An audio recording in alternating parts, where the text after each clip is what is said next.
Estamos começando o programa Brasil em Debate, que é transmitido pela TV Câmara e a Rádio Câmara. O relator da mais nova tentativa de reforma política na Câmara dos Deputados, o deputado do PT gaúcho Henrique Fontana, adiou a apresentação de seu relatório, que prevê a implantação de um sistema misto, incluindo o voto em lista fechada. Esta é a reforma mais polêmica na casa e aguardada em todo o Congresso e no país. Para falar de reforma política, convidamos os deputados Nelson Marqueselli, do PTB de São Paulo, e Valdenor Pereira, do PT da Bahia. Deputado Nelson Marqueselli, eu sei que o senhor tem posição definida sobre itens fundamentais, essenciais da reforma política.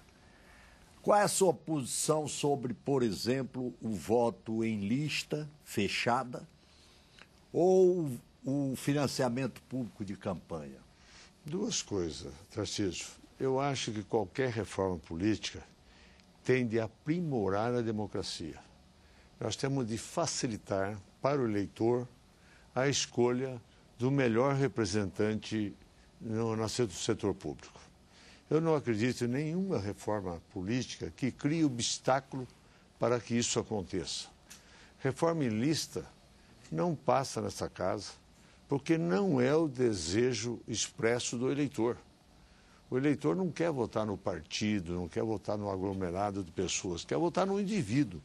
Porque o indivíduo que o representa na parte política, ou na Assembleia Legislativa, ou na Câmara Municipal, ou no Senado Federal, ou na Câmara Federal.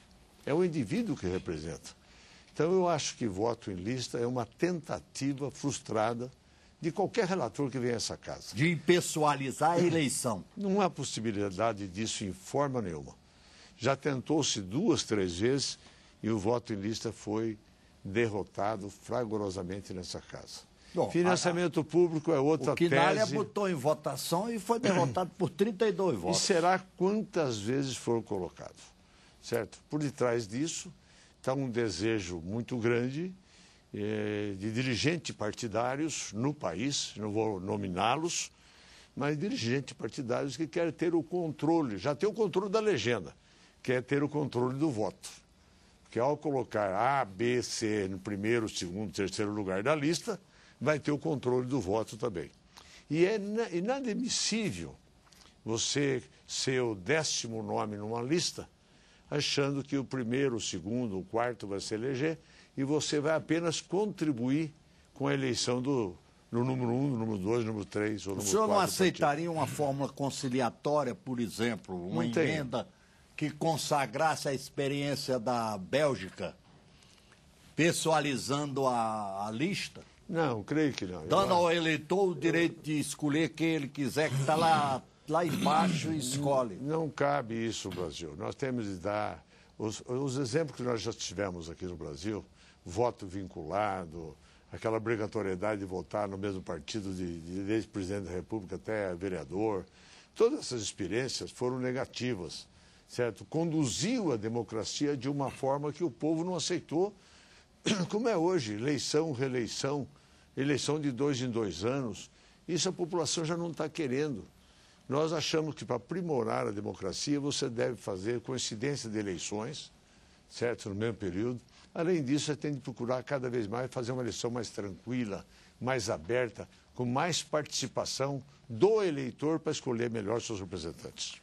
Deputado Valdenor Pereira, qual é a sua posição a respeito desses itens que eu coloquei para o deputado Nelson Marqueselli?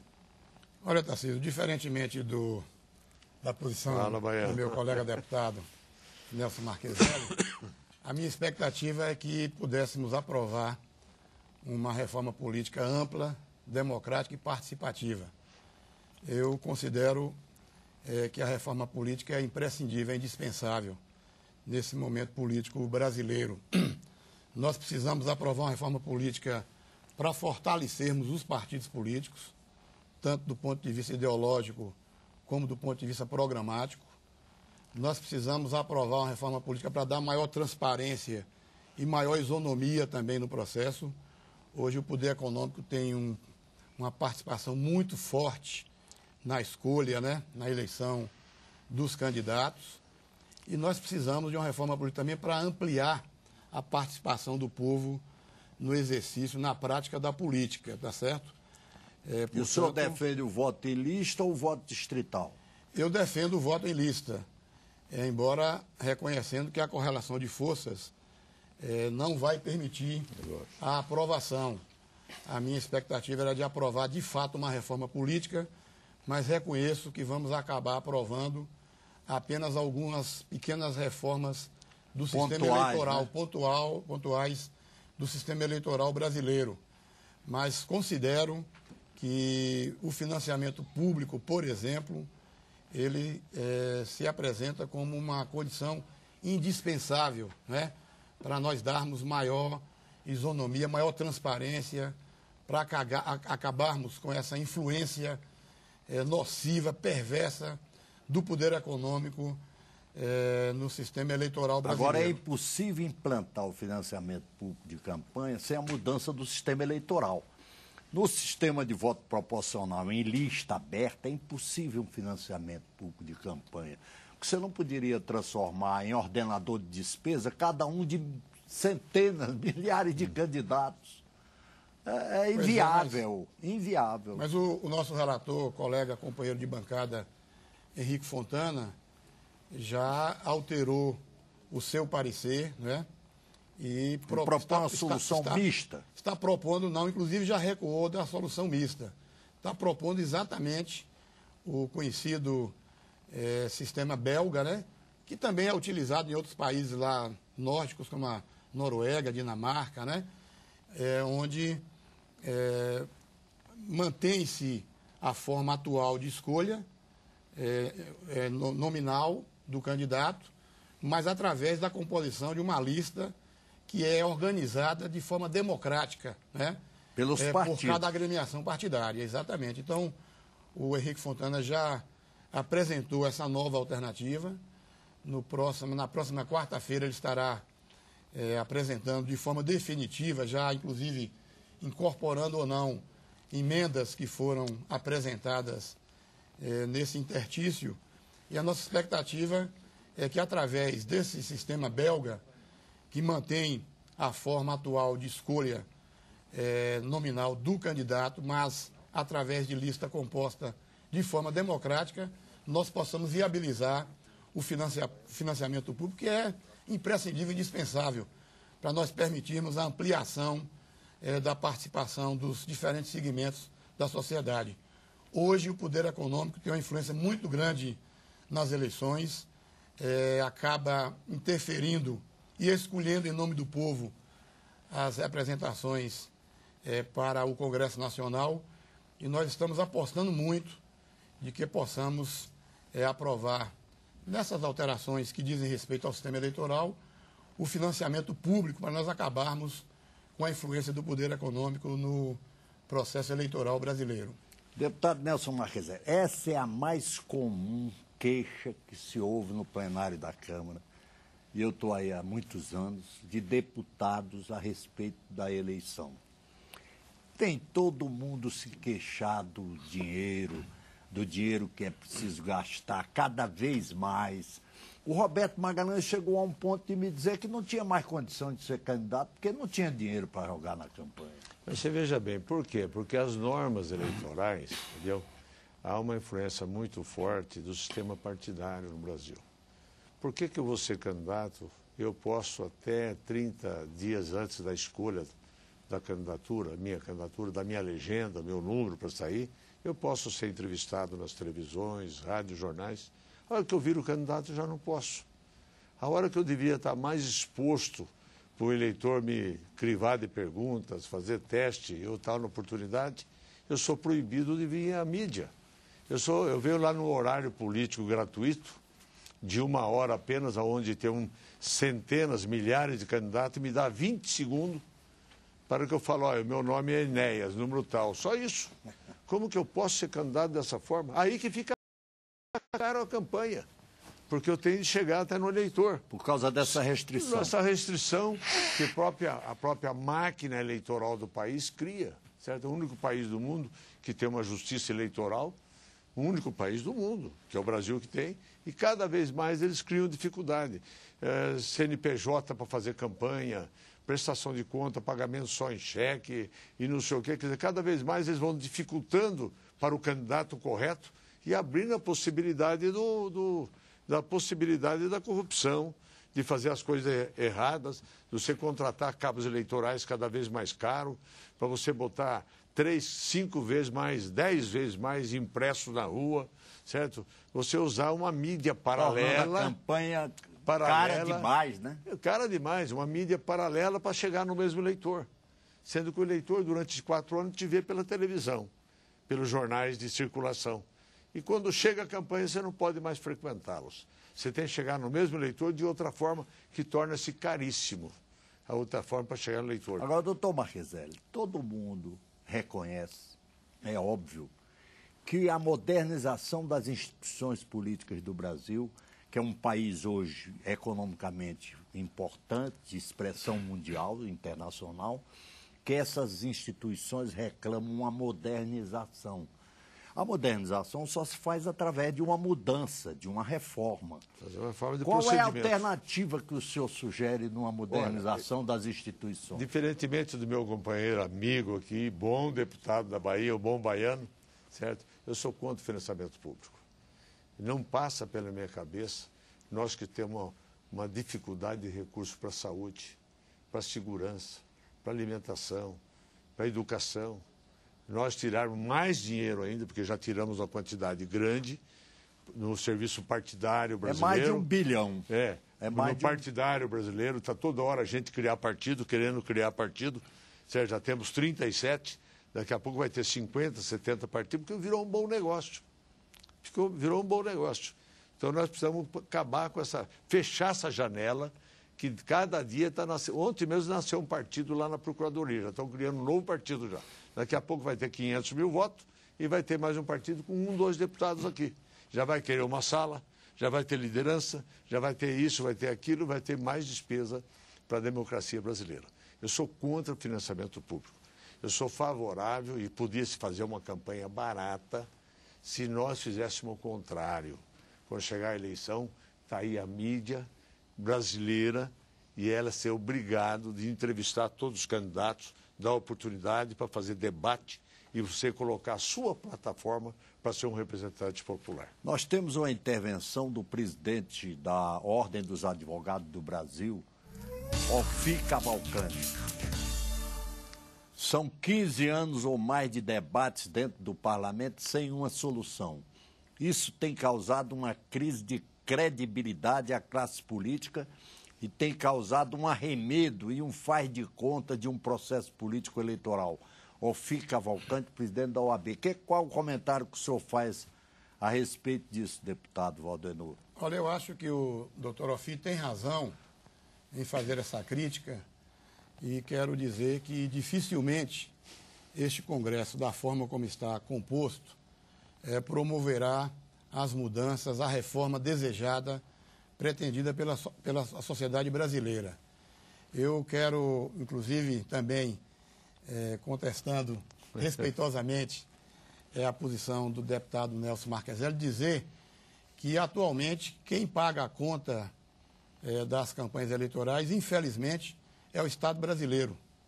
Nenhuma empresa, nenhum grupo econômico, nenhum empresário financia as campanhas eleitorais de quem quer que seja, sem contrapartida, de qual seja o candidato, sem contrapartida. Além, naturalmente, do que está embutido, né, nos lucros dessas empresas, já este custo de financiamento das campanhas. É muito importante que a sociedade brasileira, que os telespectadores compreendam que hoje quem paga a conta das campanhas cada vez mais vultosas, a última oficialmente custou quase 5 bilhões de reais, mas a gente sabe que o valor foi muito superior a isso.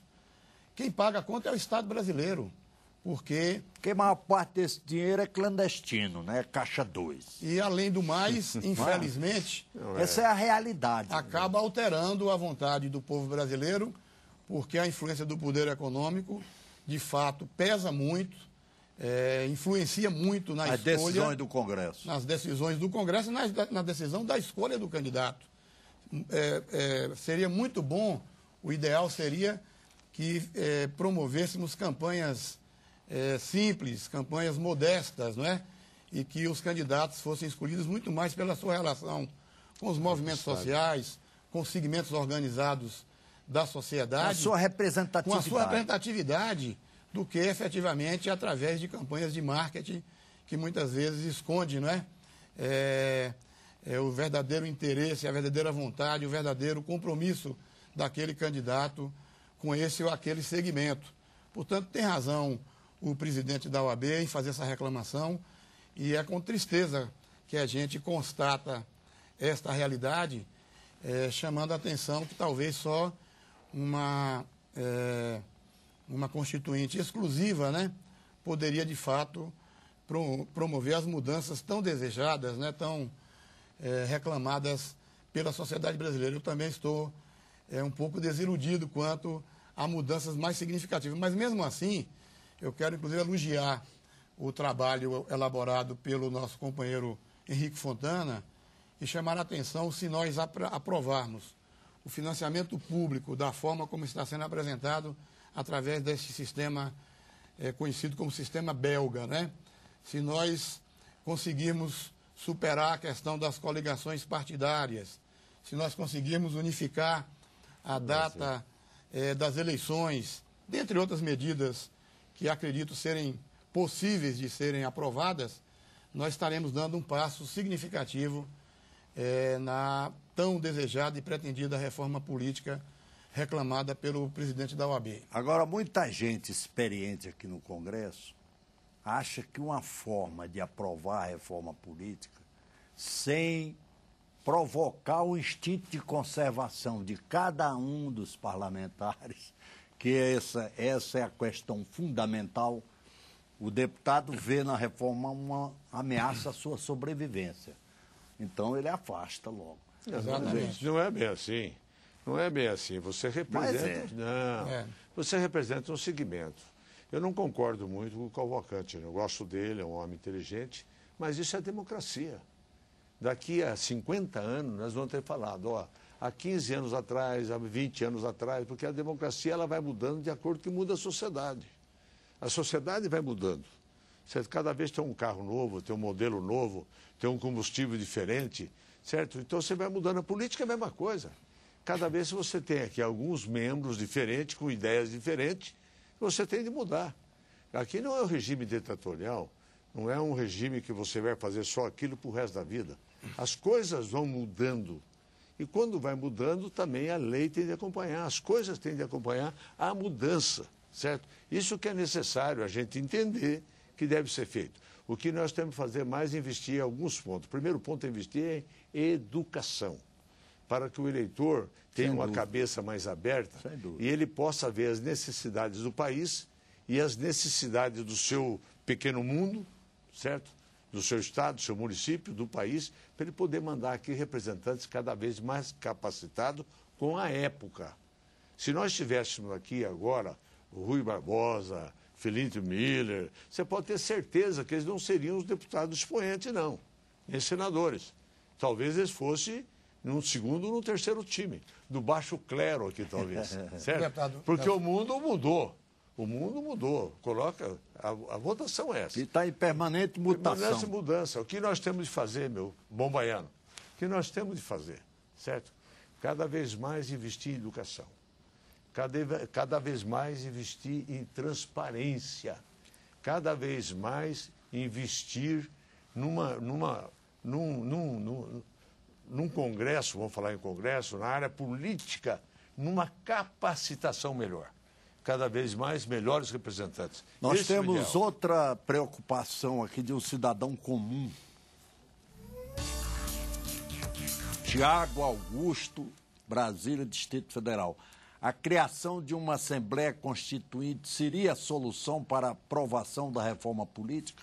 Eu acho que sim. Eu acredito que sim. Eu acho que sim também. Hoje, infelizmente, na composição do Congresso Nacional, muitos segmentos da sociedade estão subrepresentados ou não representados. Ou não. Então, mais do que deputados, senadores qualificados, né, nós precisamos... Por causa das imperfeições do sistema eleitoral. Nós precisamos de deputados e senadores... Todos concordam com isso. Comprometidos com essas causas. Fazer uma reforma fora. Não basta apenas que o parlamentar seja o mais qualificado possível, se ele não tiver compromisso com a educação, por exemplo. Se nós não destinarmos à educação, como eu estou defendendo, os 10% do produto interno bruto. Lógico. Para poder construirmos um Tem sistema meu educacional. apoio, porque isso é fundamental. Não vai adiantar elegermos o mais qualificado deputado se ele não tiver compromisso, por exemplo, com a agricultura familiar, né? Para a gente ampliar a produção de alimentos, promover a distribuição de renda, melhorar a qualidade de vida do povo brasileiro. Veja bem, você botou a agricultura familiar. Quando eu cheguei aqui em 90, eu praticamente reconstituí a Comissão da Agricultura, que estava acéfala, e criei a Frente Parlamentar da Agricultura. Nós militávamos na exportação brasileira com menos de 11%. Hoje nós estamos atuando na exportação com mais de 37% de exportação, da pauta de exportação nossa. Então você veja bem que a organização que nós fizemos e a orientação que nós tivemos no campo, apoiando a Embrapa, maciçamente o apoio para a Embrapa, está aí o resultado. Isso eu falo o que é? Educação. Pois é, deputado. Isso é educação. E a Embrapa é um ponto sofisticado da educação. Educação. Que é a pesquisa. Pesquisa, campo, andade. Viu, deputado? Mas se nós continuarmos da forma como atualmente, infelizmente, estamos subordinados na política brasileira, é bem possível que nas próximas eleições teremos dificuldade, como já estamos tendo, de eleger como deputado um agricultor familiar, de eleger como senador um servidor público, né? De eleger uma dona de casa. Então, aí passa por abrir as campanhas. O poder econômico influencia de tal forma hoje as campanhas eleitorais que os segmentos representativos da sociedade, aqueles especialmente vinculados às populações mais carentes, né? Mais pobres do Brasil, já estão subrepresentadas. E no futuro, a continuar. Mas se eles tiverem educação, eles vão saber escolher. Sem uma reforma política, né, nós correremos o risco de constituirmos um Congresso Nacional composto apenas de representantes da burguesia nacional. Mas ambos concordam que a educação é a questão vital. Mas eu não sei aí se é o defeito ou é a qualidade da democracia, certo? Se nós deixarmos a livre escolha, abrir a possibilidade para o voto do rico e o voto do pobre ter o mesmo peso, se diferenciar só pelo quê?